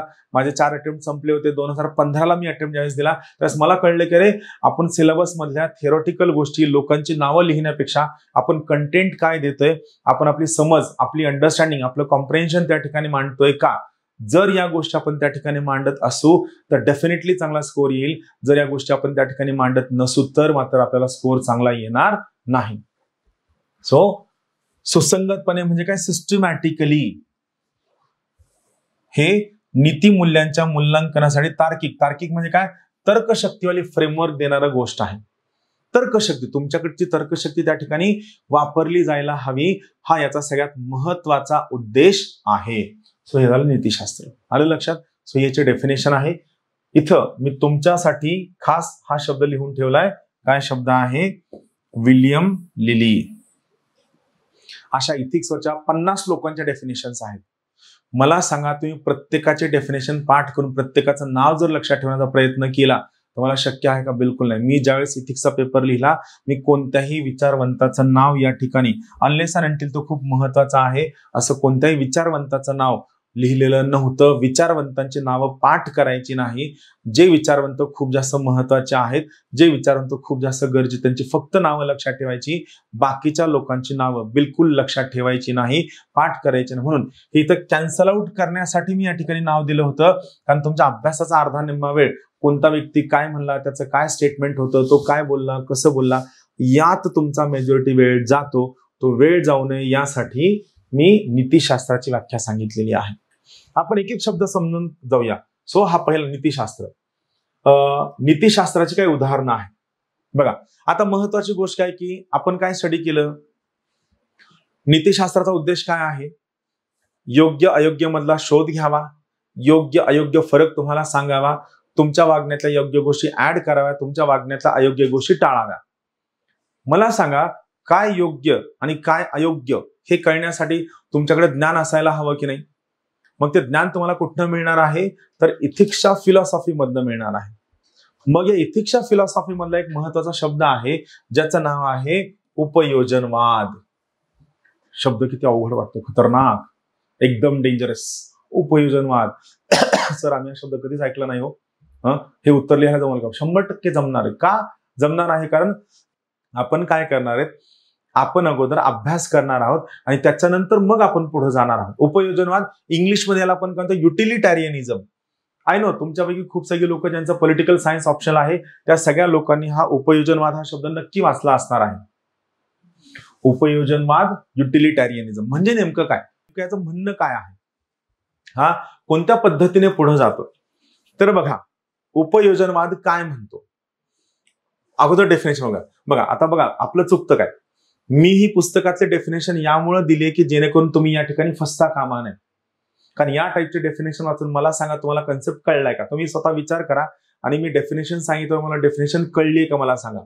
एखादा निर्णय तो किती लोकांना जास्तीत जास्त फायदा करतो यावर आधारित असतो म्हणजे उपयोजनवाद. ठीक आहे, तुम्हाला थोडंफार कळलं असेल की उपयोजनवाद म्हणजे काय, की निर्णय असा घ्यायचा ज्याने किती लोकांना जास्तीत जास्त फायदा मिळू शकतो याचा विचार करायचा. मी तुम्हाला दुसरं एक्झाम्पल सांगतो. उपयोजनवाद म्हणजे काय, तर कायदा करणारी लोक म्हणजे कायदे मंडळ अंमलबजावणी करणारी लोक म्हणजे प्रधानमंत्री, मंत्रिमंडळ किंवा मुख्यमंत्री, मंत्रिमंडळ. ग्राउंडवर अंमलबजावणी करणारी लोक म्हणजे कलेक्टर, SP, IPS, ही सगळी लोक. या सगळ्या लोकांना निर्णय घ्यायचा असतो, विचार करायचा असतो, आणि निर्णय घेतल्यानंतर, विचार केल्यानंतर तुम्हाला या सगळ्यांची अंमलबजावणी करायची असते. पण सगळ्यात महत्वाची गोष्ट काय आहे, निर्णय घेताना एक सगळ्यात महत्वाची गोष्ट अशी आहे, आता लक्ष देऊन ऐका. उपयोजनवाद काय म्हणतो?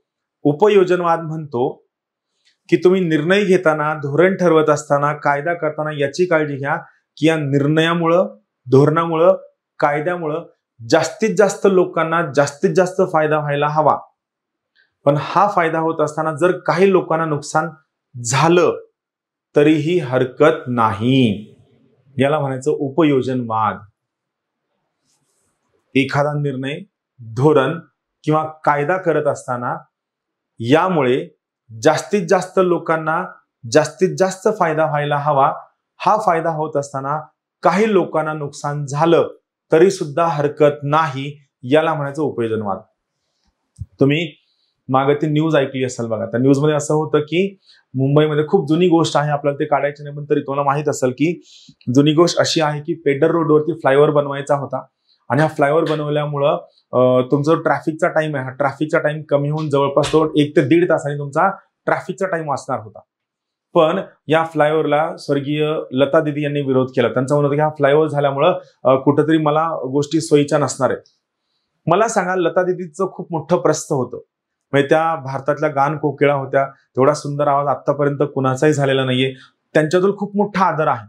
पण मला सांगा, त्यांना आणि त्या ठिकाणी राहणाऱ्या 5-50 घरं जास्त महत्वाची आहेत का त्या रस्त्यावरनं दिवसभरात ट्रॅफिक करणारे 1 लाख, 4-5 लाख पेक्षा जास्त लोक कामाचे? 4-5 लाख लोक महत्वाचे आहेत ना. बरं, महत्वाची गोष्ट काय की त्या पेडर रोडवरच्या त्या फ्लायओव्हरमुळे यांना पर्सनली नुकसान होणार होतं का? नव्हतं. यांचा कुठेतरी घराचा व्ह्यू किंवा कुठेतरी कंजेशन किंवा कुठेतरी ट्रॅफिक वाढणार होती, जे यांना नको होतं. तरी सरकार काय की नाही, फ्लायओव्हर होणार. म्हणजे तुम्ही धोरण घेत असताना जास्तीत जास्त लोकांना जास्तीत जास्त फायदा व्हायला हवा, हा होत असताना काही लोकांना नुकसान झालं तरी सुद्धा चालतं. हे इथिक्स सांगतं. का? कारण इथिक्सचं म्हणणं आहे की तुमचं वागणं योग्य असावं, पण तुमच्या योग्य वागण्यामुळे प्रत्येकालाच आपण खुश करू शकत नाही.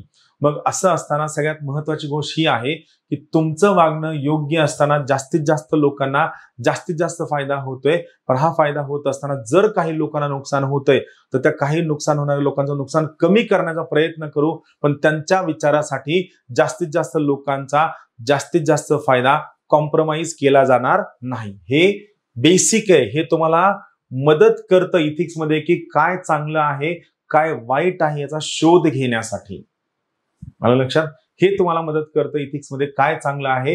हे एक एक्झाम्पल झालं, बरोबर आहे. दुसरं महत्वाचं आहे कर्तव्य तत्ववाद. बघा शब्द किती मोठा आहे, कर्तव्य तत्ववाद, डिओन्टोलॉजी. खतरनाक. म्हणजे एवढा मोठा शब्द ऐकला आपण काय करतो, हा कन्सेप्ट कुणी दिलाय, केव्हा आलाय, याचा ग्रीक शब्द काय आहे, लॅटिन शब्द काय आहे, कोणत्या विचारांतराच्याबद्दल काय म्हणलं, सब छोड़ दो, सब बकवास है. फर्स्ट, सगळ्यात अगोदर काय करा, try to understand the concept in your own language. तो कन्सेप्ट तुम्ही स्वतःच्या लँग्वेज मध्ये समजून घेण्याचा प्रयत्न करा. म्हणजे नेमकं काय करा. कर्तव्य तत्ववाद काय म्हणतो, मी डेफिनेशन वाचून दाखवते, तुम्ही चुकता. कर्माचे नैतिक मूल्य हे त्यामागील कर्तव्याच्या पालनावर ठरते, परिणामावरती नाही. साधा कन्सेप्ट आहे, कर्मण्येवाधिकार असते मा फलेषु कदाचन. फल की चिंता किए बगैर कर्म किए जा. तुला काय फळ मिळतं याचा विचार नको करू, तू काम करत जा. कारण तुला मिळणारं जे फळ आहे हे त्या फळामुळे तुला फायदा नाही होणार आहे. कशामुळे होणार आहे, तुझे काम त्यात टाकले त्यामुळे फायदा होणार आहे. म्हणजे एखादा माणूस सत्य सांगणं हे आपलं कर्तव्य मानत असेल तर कठीण प्रसंगी सुद्धा तो खोटं बोलणार नाही. कारण त्याचं काय म्हणणं आहे, खरं सांगितल्यामुळे जो काय परिणाम व्हायचा तो हो, मला घेणं देणं नाहीये, पण मी सत्य सांगणार. सो मी परिणामांची चिंता नाही करणार. काय परिणाम होणार आहे याच्याशी मला काहीही घेणं देणं नाहीये.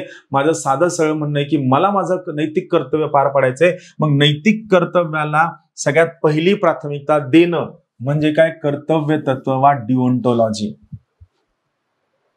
रणभूमीवरती जेव्हा अर्जुनासमोर स्वतःचे आपतेष्ट होते, त्यास अर्जुन म्हणला की अरे कृष्ण, मी हे युद्ध कसं खेळू, हे शक्य नाहीये. ज्यांच्यात मी बागडलोय, खेळलोय, जगलोय, ज्यांनी मला अंगा खांद्यावर खेळलंय त्यांच्या विरुद्ध मी बाण का चालू, हे मला शक्यच होणार नाहीये. आणि सगळं अंगातलं त्राण गाळून जेव्हा अर्जुन रणभूमीवर बसतो त्यावेळेस कृष्ण त्याला म्हणलाय की कर्मण्येवाधिकार असते मा फलेषु कदाचन. तू केलेल्या कर्माचा काय परिणाम होतो याचा विचार नकोस करूस. तू केलेलं कर्म एवढं महत्वाचं आहे की या कर्म तुझं नैतिक कर्तव्य आहे. तुझं कर्म नाहीये फक्त, हे तुझं नैतिक कर्तव्य आहे. याचा लार्जर गोल मोठा आहे, याचं उद्दिष्ट खूप मोठं आहे. सो जेव्हा आपण एखाद्या गोष्टी लार्जर गोल उद्दिष्ट मोठा ठेवतो ऑटोमॅटिकली काय येतं, कर्तव्य तत्ववाद.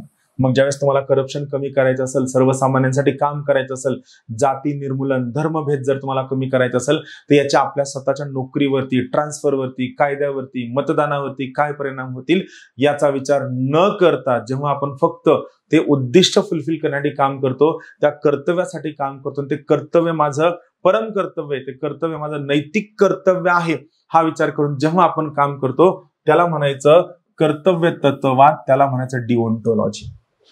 गॉट माय पॉइंट? हे एक्झाम्पल झालं, हे मी तुम्हाला परत शिकवणार आहे. मी तुम्हाला हे सांगतोय की नीतिशास्त्र जेव्हा तुम्हाला काहीतरी शोधण्यासाठी मदत करतं, ते मदत करताचा जो बेस आहे ते हे सगळे तत्व, हे सगळं नॉलेज आहे. म्हणून नीतिशास्त्र तुम्हाला काय करतं, योग्य अयोग्य मधला फरक शोधायला मदत करतं, योग्य अयोग्य सांगतं, तुम्हाला योग्य वागून अयोग्य टाळायला शिकवतो. आता पुढचं आहे नीतिमत्ता. बघा, नीतिमत्ता, मोरॅलिटी. खूपदा काय होतं आपल्याला नैतिक शास्त्र, नीतिशास्त्र, नीतिमत्ता फरकच कळत नाही. मी एकदम साधा सोपा फरक तुम्हाला सांगतो. नीतिशास्त्र थिअरी आहे, नीतिमत्ता त्याचा ऍप्लिकेशन आहे. राहील लक्षात? तुम्ही जर डॉक्टर असाल तर डॉक्टर असताना तुम्ही पुस्तकात जे सगळं वाचलंय ती थिअरी झाली, आणि ऑपरेशन टेबलावरती जेव्हा तुम्ही एखाद्या पेशंटचं ऑपरेशन करता ते ऍप्लिकेशन झालं. सेम तुम्ही डिओन्टोलॉजी, उपयोजनवाद, ह्या सगळ्या थिअरी सगळ्या ज्या तुम्ही वाचता, या वाचलेल्या सगळ्या थिअरीज पैकी ज्या थिअरीज तुम्हाला महत्वाच्या वाटतात, जे मूल्य तुम्हाला महत्वाचे वाटतात, जे मुद्दे तुम्हाला महत्वाचे वाटतात, या चांगल्या महत्वाच्या वाटणाऱ्या मूल्यांना, मुद्द्यांना तुम्ही समोर घेता आणि मग तुम्ही त्याचं ऍप्लिकेशन तुमच्या डे टू डे लाईफ मध्ये करता, त्याला म्हणायचं नीतिमत्ता. आणि मग तुम्ही कधी ऐकलंय का की एखाद्याचं म्हणणं आहे की तो किती नीतिशास्त्रानं वागतो? नाही, आपण शब्द काय म्हणतो, तो व्यक्ती किती नीतिमत्तेचा आहे, तो व्यक्ती त्याची नैतिकता कधीही सोडत नाही. तुम्ही खूपदा बघा, पर्यावरणाप्रती अत्यंत सजग असणारा राजस्थान मधला बिश्नोई समाज हा काय म्हणतो की काही जरी झालं तरी चालेल, पण पर्यावरणाप्रती असणारी आमची निष्ठा, आमची श्रद्धा, आमचं प्रेम हे आम्ही कशासाठी कॉम्प्रोमाइज करणार नाही. मग आपण काय म्हणतो की पर्यावरणीय नैतिकतेच्या बाबतीत, पर्यावरणीय नीतिमत्तेच्या बाबतीत बिश्नोई समाजाची कुठेही तोड नाही. आलं लक्षात? सो नीतिमत्ता काय आहे, तुम्ही जे नीतिशास्त्र अभ्यास केलाय, इंटरनलाइज केलंय, अंडरस्टँड केलंय, या तुम्ही अंडरस्टँड केलेल्या, इंटरनलाइज केलेल्या प्रत्येक गोष्टीचं तुमच्या डे टू डे लाईफ मधलं ऍप्लिकेशन म्हणजे नीतिमत्ता. नीतिशास्त्र अभ्यास आहे, नीतिमत्ता या अभ्यासाचा केलेला ऍप्लिकेशन. आता बघा, हे मी तुला सांगितल्यानंतर कळलं. आता हेच मला सांगा, जर समजा तुम्ही या ठिकाणी डेफिनेशन वाचायचा प्रयत्न केला, बघा नीतिमत्ता म्हणजे काय, तर योग्य आणि अयोग्य वर्तनाबाबत व्यक्ती किंवा समाजामध्ये आढळणारी मूल्यव्यवस्था, श्रद्धा व नियमांचा समूह. म्हणजे तुम्ही सगळा अभ्यास केल्यानंतर योग्य अयोग्य याबाबत तुमची मूल्यव्यवस्था काय आहे, तुम्हाला काय महत्वाचं वाटतं, काय कमी महत्वाचं वाटतं, तुमची श्रद्धा कशावरती आहे, आणि यासाठी तुम्ही न बदलणारे, न हलणारे मूलभूत कोणते नियम बनवलेत, कोणते मूलभूत तुम्ही तत्व बनवलेत, या सगळ्यांचा समूह ज्याचं ऍप्लिकेशन तुम्ही डे टू डे लाईफ मध्ये करणार आहात, याला आपण काय म्हणतो, याला आपण म्हणतो नीतिमत्ता. आणि मग आपण म्हणतो की याचं वागणं कसं आहे, नीतिमत्तेला धरून आहे, इथिक्सला धरून आहे, हा व्यक्ती खूप मॉरल आहे, मॉरली करेक्ट आहे, नैतिक आहे, त्याला तुम्ही त्याची नैतिकता तुम्ही ढाळू शकत नाही. तुम्ही कितीही लाच दिली, काही जरी दिली, त्याची नैतिकता तुम्ही ढाळू शकत नाही, हे आपण या ठिकाणी याला म्हणतो. हे झालं नीतिमत्ता. उदाहरणं बघा, सत्य बोलणं. लहानपणापासून आपल्याला शिकवलं होतं की खोटं बोलू नये, सो नैतिक मूल्य. सो जेव्हा एखाद्या मुलाला कळते की नाही काही झालं तरी मी खोटं बोलणार नाही, म्हणजे घरात जे शिकवलं गेलंय, आईनी, फादरनी, शिक्षकांनी, भावानी, मित्रांनी शिकवलंय की सत्य महत्वाचं आहे, आणि जी गोष्ट महत्वाची आपल्याला मौल्यवान वाटते, आणि जी गोष्ट आपल्यासाठी मौल्यवान आहे त्याला आपण मूल्य असं म्हणतो, व्हॅल्यू. जी गोष्ट आपल्याला महत्वाची वाटते त्याला आपण काय म्हणतो व्हॅल्यू, मूल्य असं म्हणतो. मग विद्यार्थ्याने परीक्षेत कॉपी करण्याची संधी असून सुद्धा प्रामाणिकपणे परीक्षा देणं याला आपण काय म्हणतो, याला आपण नीतिमत्ता म्हणतो, याला आपण नैतिकता हा शब्द आपण या ठिकाणी वापरतो. वडीलधाऱ्यांचा आदर करणं, बरोबर आहे, हे सगळे तुमची नीतिमत्ता आहे. आलं लक्षात? हा दुसरा पॉईंट झाला. आता बघा पुढचा महत्वाचा मुद्दा आहे मूल्य म्हणजे काय. मूल्य मी तुम्हाला फक्त 4 साधे कन्सेप्ट शिकवणार आहे.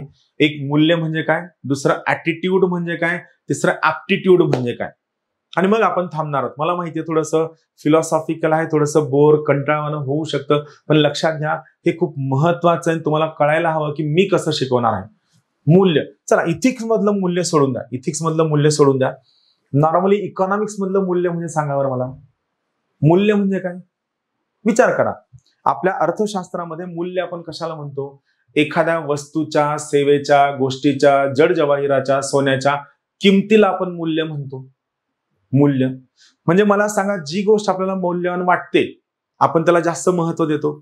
सेम आहे ना, आपण आपल्या सोसायटीमध्ये आजूबाजूला वावरत असताना समोरच्या लोकांसोबत कसं वागायचं, त्यांना काय बोलायचं, त्यांना किती आदर द्यायचा, प्रामाणिक असावं की नाही, सत्य बोलावं की नाही, या गोष्टींना जर आपण किंमत देत असू तर त्या गोष्टी आपल्यासाठी मूल्य आहेत. बघा काय डेफिनेशन आहे मूल्य म्हणजे काय, तर बघा व्यक्ती किंवा समाजामध्ये, म्हणजे बघा आपण इथं व्यक्तीबद्दल विचार करत नाही, कोणाबद्दल विचार करतोय, व्यक्ती आणि समाज दोघांबद्दल सुद्धा विचार करतोय. फक्त व्यक्ती महत्वाचा नाही, कोण महत्वाचा आहे, व्यक्ती आणि समाज दोघं जण सुद्धा महत्वाचे आहेत. सो मूल्य म्हणजे काय, व्यक्ती आणि समाजामध्ये स्वीकारली गेलेली मूल्य सगळ्यांना मान्य असायला हवं. मला सांगा तुमच्या आजूबाजूला 100 लोकांपैकी 10 लोक खोटी बोलणारे असतात, तर मला सांगा खोटं बोलणं आपण मूल्य म्हणून स्वीकारतो का, नाही स्वीकारत. आपलं काय म्हणणं आहे की सत्य बोलणारा व्यक्ती आपल्यासाठी महत्वाचा आहे, खोटं बोलणारा व्यक्ती आपल्यासाठी महत्वाचा नाहीये. आपलं काय म्हणणं आहे की जो खोटं बोलणारा व्यक्ती आहे त्यानं घरी जावं, खोटं बोलणारा व्यक्ती चोरी करतो, अपराध करतो, जेलमध्ये जातो, त्याला समाजानं बहिष्कृत केलं जातं. सो महत्वाचं काय की मूल्य हे काय असायला हवे, सर्व समाजामध्ये स्वीकृत सुद्धा असायला हवे, व्यक्तींना आणि समाजाला स्वीकृत सुद्धा असायला हवे. सो मूल्य म्हणजे व्यक्ती आणि समाजामध्ये स्वीकृत असणारे दीर्घकालीन तत्व, आज आलेलं नाहीये, हे प्राचीन कालापासून परंपरांमधून आलेलं आहे. दीर्घकालीन तत्व किंवा श्रद्धा, श्रद्धा जे मला चांगलं वाटतं, ज्यामध्ये विश्वास आहे, जी योग्य अयोग्य, चांगलं वाईट, महत्वाचं कमी महत्वाचं या विषयीच्या निर्णयांवर प्रभाव टाकतात, त्यांना मूल्य म्हणायचं. प्रामाणिकपणा म्हणजे तुमच्या व्यक्तीने, समाजाने स्वीकार केलेलं कितीतरी वर्षांनी हे तत्व आहे ज्यावर तुमची श्रद्धा आहे. प्रामाणिकपणा तुमची श्रद्धा आहे की नाही. तुम्हाला माहिती आहे की जर समजा प्रत्येक व्यक्ती अप्रामाणिकपणे वागला तर आपला समाज काही दिवसातच डिग्रेड होऊन जाईल, आपला समाज संपून जाईल, समाज नष्टपणा होतील आणि मी मगाशी कलियुग येईल. म्हणून तुमचं काय, तुमचं म्हणणं की प्रामाणिकपणावर तुमची श्रद्धा आहे, सचोटीवर श्रद्धा आहे, निष्पक्षतेवर तुमची श्रद्धा आहे. सो ही श्रद्धा म्हणजे तुम्ही त्याला दिलेलं महत्व आहे. मला सांगा आपण जी गोष्ट आपल्याला महत्वाची वाटते त्यावर आपण श्रद्धा ठेवतो का, बिनकामाच्या गोष्टीवर श्रद्धा ठेवतो, नाही. म्हणजे होतं ना असं, म्हणजे जे आपल्याला पटत नाही, ऍग्री नाहीये, काही नाही, त्याच्यावर आपण ठेवतो का श्रद्धा, नाही ठेवत श्रद्धा. सो मूल्य कशावर असतं, दीर्घकालीन तत्व आणि श्रद्धा जे व्यक्तीला आणि समूहाला मान्य आहे, आणि अशा गोष्टी ज्या तुम्हाला योग्य अयोग्य, चांगलं वाईट, महत्वाचं कमी महत्वाचं यामधला फरक करायला शिकवतात आणि मग तुमच्या निर्णयाला प्रभावित करतात, याला म्हणायचं मूल्य किंवा याला म्हणायचं व्हॅल्यू. इथं मी व्हॅल्यूजचे शब्द दिले बघा, काय काय व्हॅल्यूज आहेत, सत्य, प्रामाणिकपणा, करुणा, न्याय, उत्तरदायित्व, सगळं शिकणार आहेत आपण. हे मूल्य झालं. मी तुम्हाला एक एक शब्द सांगतो. ऍटिट्यूड, बरोबर, ऍटिट्यूड. ऍटिट्यूड खूपदा समजा एखादा व्यक्ती रागानं बघत असेल, आपण कधी रागानं बघायचं नाही, ऍटिट्यूड दाखवायचा नाही, बरोबर. आपण नॉर्मली काय करतो की ऍटिट्यूडला खूप असं नकारात्मक पद्धतीने घेतो, बरोबर. ऍटिट्यूड म्हणजे काय तर खूप साधा डेफिनेशन आहे. एखादा व्यक्ती, एखादी संस्था, एखादी संघटना किंवा इतर कोणतीही गोष्ट ज्याबद्दलचा तुमच्या मनात असणारा कल, आणि मनात असणारा कल का बनलेला आहे, हा तुमच्या पूर्वीच्या अनुभवांमुळे बनलेला आहे, पूर्वग्रह दोषामुळे बनलेला आहे, पूर्वग्रह समजामुळे बनलेला आहे, याला आपण काय म्हणतो ऍटिट्यूड किंवा याला आपण काय म्हणतो अभिवृत्ती, बरोबर आहे. मी तुम्हाला एक साधं एक्झाम्पल सांगतो, अभिवृत्ती किंवा ऍटिट्यूड किती मॅटर करतो. मागं काय झालं होतं, मागं एका डिस्ट्रिक्ट कलेक्टरनं, यूपी बिहार किंवा बुलंदशहर मध्य प्रदेश एखादं शहर असेल, या शहरात एका कलेक्टरनं काय केलं, एका काहीतरी पेट्रोलिंग काहीतरी चालू असेल, तर या ठिकाणी या कलेक्टरने काय केलं, त्या ट्रक ड्रायव्हरला थांबवलं, त्याला उतरवलं, त्या कानफटाखाली मारलं. आणि ठीक इथपर्यंत मारलं, ठीक आहे, काही हरकत नाहीये, कारण काय की आपण चलूया की भारतामध्ये चलता है पॉलिटिकल कल्चर, अधिकारी कुणाला येतो मारतो, त्याला कोणी काही करत नाही, आता याला काहीतरी करायला हवं. पण ठीक आहे, हा भाग वेगळा. पण एवढ्यावर तो थांबला नाही आणि तो डिस्ट्रिक्ट मॅजिस्ट्रेट काय म्हणलं माहिती का, तुम ड्रायव्हर लोगों की औकात क्या है. म्हणजे काय, ड्रायव्हर माणूस नाहीये काय, ड्रायव्हर कर्मचारी नाहीये काय, ड्रायव्हरला स्वतःचा मान सन्मान नाहीये काय. तुमचं संविधान सांगतं ना की प्रत्येक व्यक्तीला काय मिळेल, फ्रॅटर्निटी मिळेल, बंधुभाव. बंधुभावाचा बेसिस काय आहे, बंधुभावाचा बेसिस आहे dignity of man, dignity of human being. प्रत्येक व्यक्तीची मान सन्मान आणि प्रतिष्ठा. झालं, तो कलेक्टर तसं म्हणल्यानंतर ते वाक्य व्हायरल झालं. पूर्ण भारतभर ट्रक चालकांनी चक्का जाम केला. ऍटिट्यूडमुळे झालं की नाही.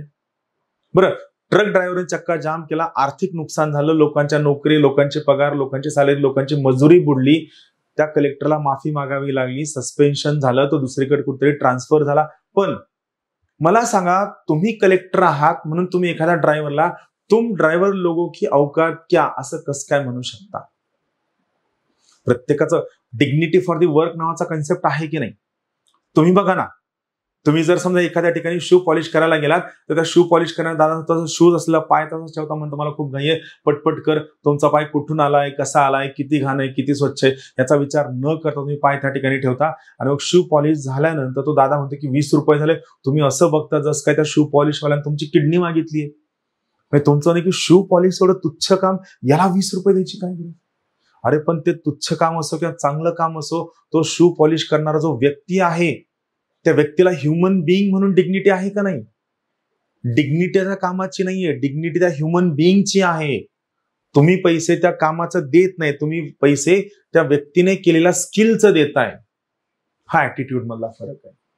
बघा, ऍटिट्यूड म्हणजे काय, एखादा व्यक्ती, एखादा समूह, एखादा कोणती गोष्ट याच्याकडे पाहण्याचा तुमचा पूर्वग्रह असणारा कल, ऍटिट्यूड, याला काय म्हणायचं, ऍटिट्यूड. बघा मी डेफिनेशन सांगतो. अभिवृत्ती, काय डेफिनेशन आहे, अभिवृत्ती म्हणजे एखाद्या व्यक्ती, एखादी वस्तू किंवा एखाद्या संकल्पनेविषयी व्यक्तीच्या मनात निर्माण झालेला स्थिर भाव, विचार किंवा कल जो त्याच्या वर्तनात दिसून येतो एखाद्या गोष्टीबद्दलचा. मला सांगा, तुम्ही कधीतरी एखाद्या ठिकाणी शांतपणे बसून हा विचार केलाय का की पाकिस्तानमध्ये जो आपल्यासारखा युपीएससी एमपीएससी करणारा व्यक्ती आहे तो कसा असेल. नाही विचार केला. आपण इतिहासामुळं आपल्या डोक्यात काय ठेवलंय की पाकिस्तानमध्ये जसं काय 24 तास लोक, लहान लहान लेकरं सुद्धा बंदूक, हँड ग्रेनेड, बॉम्ब गोळी घेऊन फिरतात, एक इकडे टाकतो तो असं आपण कंटिन्यू इमॅजिन करतो. हा आपल्या डोक्यातला पूर्वग्रह दूषित असणारा कल आहे.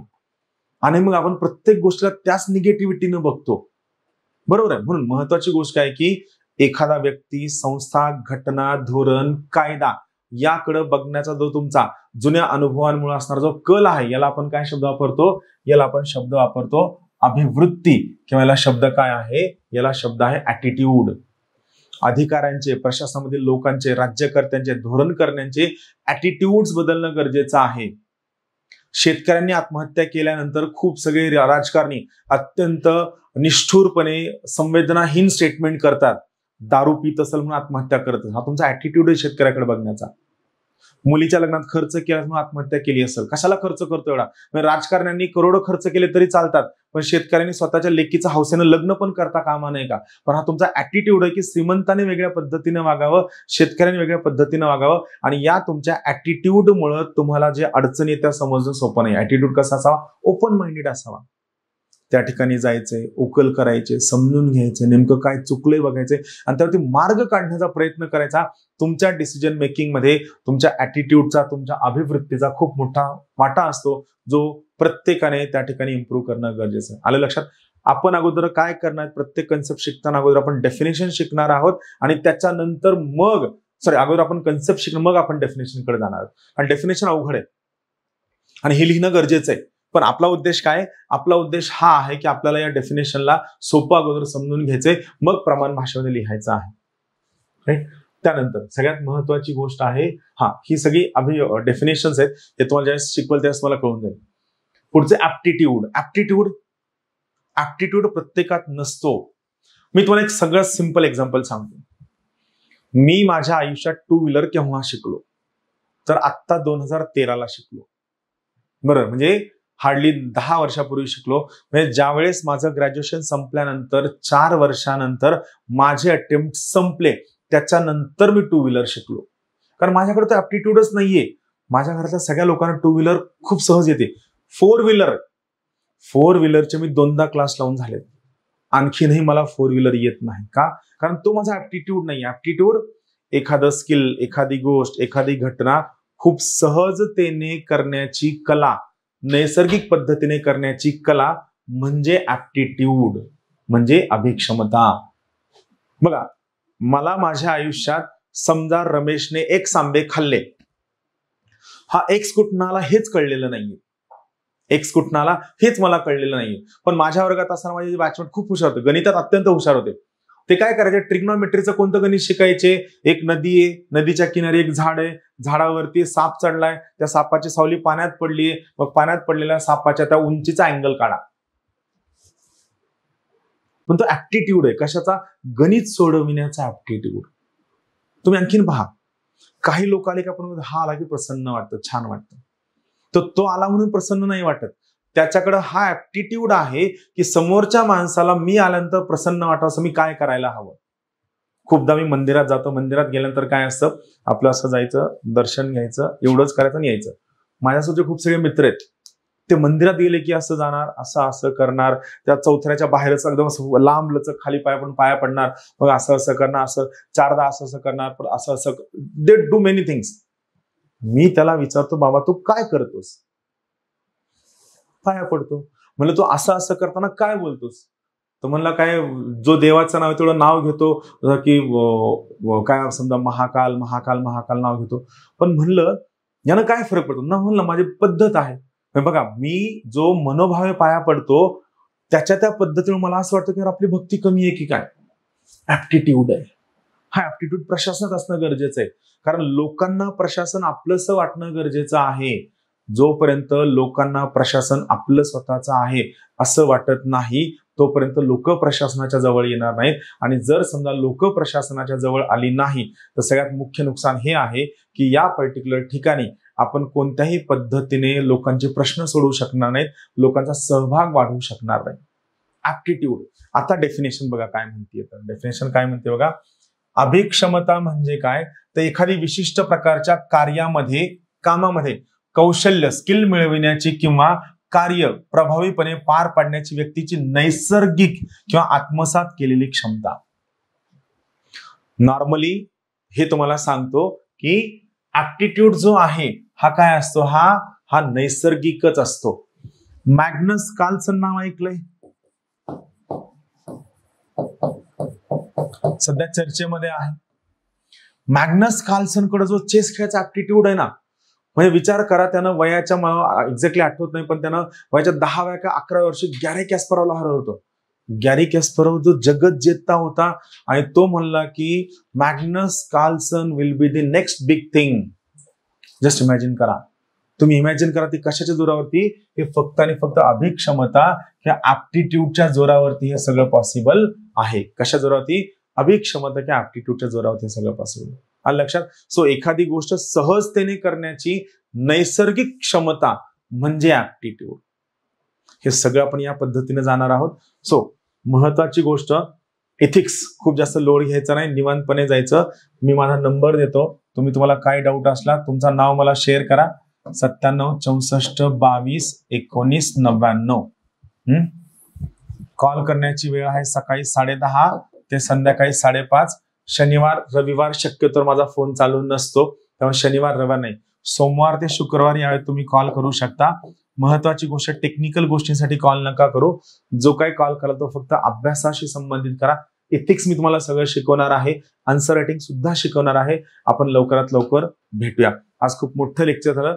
तुमचे डाऊट मी नंतर कधीतरी घेईल. सध्या काय डाऊट असेल तर मला या नंबरला तुम्ही मेसेज करून ठेवा. आपण या ठिकाणी थांबूया. धन्यवाद.